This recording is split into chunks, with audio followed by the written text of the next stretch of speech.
నమస్తే అండి. అందరు ఎలా ఉన్నారు? అందరు బాగున్నారు అనుకుంటానండి. ఇది వరలక్ష్మి వ్రతం రోజండి.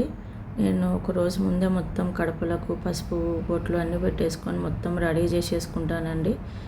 ఇది మాకు షార్జాలో, దుబాయ్లో ఇలా బయట ఉంటుందండి. ఉన్న కొంచెం కారిడోర్లో ఇట్లా నీట్గా క్లీన్ చేసుకొని ముగ్గు వేసేసుకొని ఫ్లవర్స్ వేసి పెట్టేసుకున్నానండి. ఇది మీరు చూడవచ్చు. స్టవ్ కూడా మొత్తం కడిగేసుకొని ముగ్గేసుకొని పెట్టేసుకుంటానండి. సో అర్లీ మార్నింగ్ పూజ చేసుకోవడానికి ఈజీ ఉంటుందని. ప్లస్ అమ్మవారిని కూడా ఒక రోజు ముందు మొత్తం రెడీ చేసి పెట్టుకుంటానండి. మొత్తం అమ్మవారికి అంతా శారీ కట్టేసి అమ్మవారికి నేను చూడండి 4 ఫ్లవర్స్ పెట్టాను. అమ్మ పువ్వు అన్నప్పుడు నేను అడిగినప్పుడు ఇవ్వలేదు, కానీ తర్వాత పువ్వు వేసిందండి అమ్మవారు. మీరు చూడవచ్చు. ధూపం కూడా వేసేసాను అమ్మవారికి పెట్టిన రోజు అమ్మవారికి. ప్లస్ నేను ఆ రోజు అమ్మవారికి మంచిగా శామగడ్డ పులుసు నైవేద్యం వండి పెట్టేశానండి అమ్మవారికి. అమ్మవారు మా ఇంట్లో 3 రోజులు ఉంటుందండి. థర్స్డే రోజు ఉంటుంది, అదే బేస్తవారము, శుక్రవారం, శనివారం 3 రోజులు మా ఇంట్లోనే ఉంటుందండి అమ్మవారు. మీరు చూడవచ్చు అమ్మవారిని మంచిగా శాంతంగా ఎంత ఆనందంగా కూర్చుంది. ఇది నెక్స్ట్ డే రోజు అండి. నెక్స్ట్ డే రోజు నేను వడలు ఒకరోజు మినప్పప్పును ఒకరోజు ముందే నానబెట్టి గ్రైండ్ చేసి నైటే నానబెట్టి పెట్టేస్తానండి.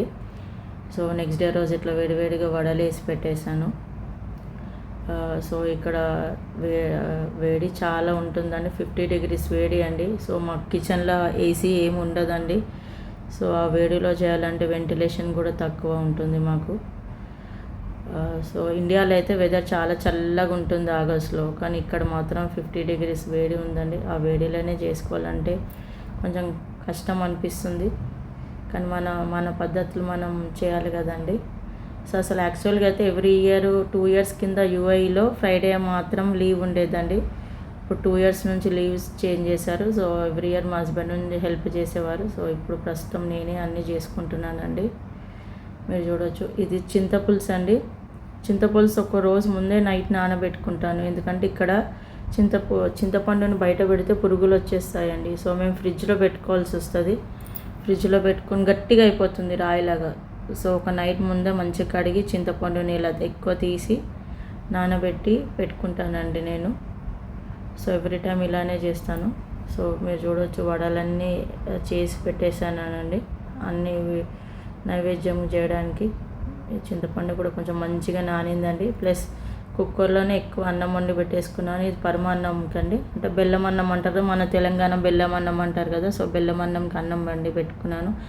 ప్లస్ ఇది చింతపండు పులిహోర చేయడానికి పెట్టానండి. అన్నం తీసేసి వేడివేడిగా ఆరబెట్టి పెట్టాను. కొంచెం అన్నం ఆరితే పులుసు కలపడానికి మనకి ఈజీ ఉంటుంది కదా. సో బెల్లం అన్నంకి కూడా అన్నీ రెడీ చేసి పెట్టుకున్నానండి. ఇవన్నీ రెడీ అయిపోయినాక వడలు కూడా చేసి పెట్టుకున్నానండి. మీరు చూడవచ్చు. ఇది ఏంటంటే కొంచెం ఒక రోజు ముందు రోజు ఉండడం వల్ల కొంచెము ఫర్మెంటేషన్ అంటారు కదా, కొంచెం మంచి వడలు బాగా వస్తాయి అని చేసి పెట్టుకున్నానండి. ఇవన్నీ నేను ఏమేమి చేశాను ఇవన్నీ ఒకసారి చూపిస్తున్నానండి. వడలు ప్లస్ పెరుగన్నం చేసుకున్నాను. పరమాన్నం చాలా బాగా అయిందండి. పరమాన్నం చేసుకున్నాను. ప్లస్ ఇది పులిహోరనండి. ఎవరికైనా మీకు ఎలా చేస్తానో నేను ఇక్కడ ఉండి అని మీకు ఇంట్రెస్టెడ్ ఉంటే ప్లీజ్ నాకు కామెంట్ చేయండి. నేను ఒకరోజు మంచిగా పులిహోర చేసి మీకు కామెంట్ చేస్తాను. ఇది మీరు చూడొచ్చండి. అమ్మవారిని మొత్తం రెడీ చేసేసి అమ్మవారికి మొత్తం నైవేద్యాలు పెట్టేస్తానండి నేను. అమ్మవారికి మొత్తం నైవేద్యాలు పెట్టి ఆరతి ఇచ్చిన తర్వాత ఇది వీడియో తీసుకున్నానండి నేను.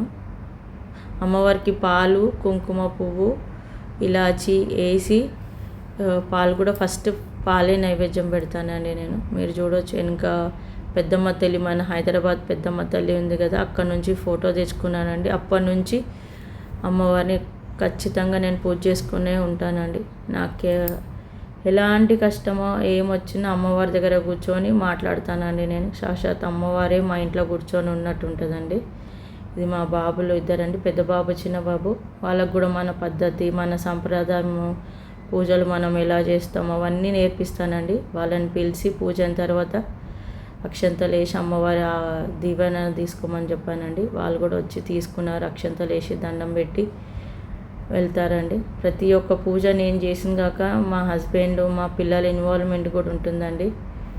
సో ఇవన్నీ మేము సంప్రదాయంగా ఎవ్రీ ఇయర్ చేస్తాను. మీరు కావాలంటే నాకు ముందు వీడియోలో చూసుకోవచ్చు.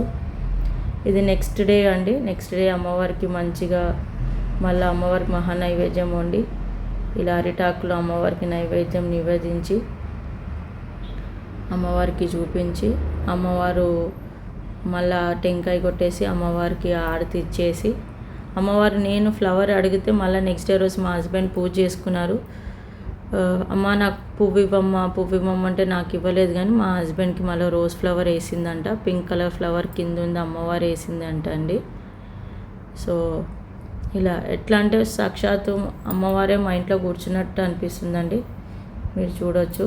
ఇంకా నా నెక్స్ట్ వీడియోలో నేను వాయిస్ రికార్డ్ పెట్టాను చూడండి. అందులో అమ్మవారికి దిష్టి తీశాను. అమ్మవారికి దిష్టి తీసి మన లోకాన్ని జాగ్రత్తగా కాపాడండి అని చెప్పానండి. ప్లీజ్ నా ఛానల్ నచ్చితే లైక్ చేయండి, షేర్ చేయండి, సబ్స్క్రైబ్ చేయండి, కామెంట్ చేయండి, బెల్ కాయిన్ మాత్రం ప్రెస్ చేయండి. థ్యాంక్ యూ ఫర్ వాచింగ్ అండి. ప్లీజ్ బెల్ ఐకాన్ మాత్రం ప్రెస్ చేయండి. చేస్తే మీకు నేను పెట్టిన వీడియోస్ అన్నీ మీకు కంపల్సరీ వస్తాయండి. ముందుకు మనం చాలా మాట్లాడుకుందామండి. ప్లస్ నాకే కాదండి, మీకు కూడా చాలా యూస్ఫుల్ హెల్ప్ చేయాలని అనుకుంటున్నాను. నా ద్వారా కొంతమందికి హెల్ప్ అయితే చాలా బాగుంటుందండి. సో ఇది అమ్మవారికి నేను దిష్టి తీస్తున్నానండి. మీరు చూడొచ్చు. అమ్మవారికి దిష్టి తీసేసి ఉప్పుతో దిష్టి తీసేసాను. దిష్టి తీసేసి మనమే కాకుండా లోకం అంతా శాంతంగా ఉండాలి తల్లి. లోకంనంతా చాలా జాగ్రత్తగా కాపాడు తల్లి. ఈ న్యాచురల్గా వచ్చే వైపరీత్యాలు, ప్రకృతి వైపరీత్యాలందరి నుంచి లోకంని కాపాడు తల్లి అని అమ్మవారికి నివేదించి దిష్టి తీసి వేడుకున్నానండి. ప్లీజ్ మీరందరూ కూడా అమ్మవారికి లోకంని శాంతంగా మంచిగా చూడమని కోరుకోండి అండి. థ్యాంక్ యూ ఫర్ వాచింగ్ అండి.